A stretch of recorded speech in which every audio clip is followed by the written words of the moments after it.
Petrol पंपाच्या बाबतीमध्ये सुद्धा आपण बैठका बार्शी तालुक्यामध्ये घेतल्या।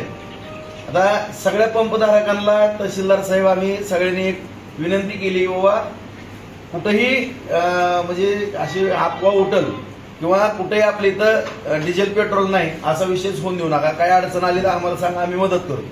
माझ्या माहितीप्रमाणे आपल्या बार्शी तालुक्यामध्ये कुठलीही गाडी महागारी गेली आणि डिझेल कमी पडले पेट्रोल, कारण नियोजनच इतकं व्यवस्थित शिस्तीत केलेलं आहे की कुठलीच गाडी महागारी, आणि सगळ्या पेट्रोल पंपवाल्याला डिझेल पंपवाल्याला सांगितलेलं आहे की काय अडचण आली तर आम्हाला 0 मिनिटात फोन करा तुम्ही, आम्ही तुमची व्यवस्था ताबडतोब करून देऊ। पण तुम्हीही कुठं उद्या भाव वाढणार आहेत किंवा काय होणार आहेत त्यामुळे साठा करू नका। आणि काही जणांना आणखीन विनंती आहे की उद्या काही जरी झालं तरी आदरणीय नरेंद्र मोदी साहेबांनी एवढे रशिया बरोबर संबंध चांगले ठेवले आहेत, इराण बरोबर संबंध चांगले आहेत किंवा जगाच्या पातळीवरती सगळ्या ठिकाणी संबंध चांगले आहेत, त्याच्यामुळं आपल्या भारत देशाला डिझेल पेट्रोल हे कमी पडणारच नाही।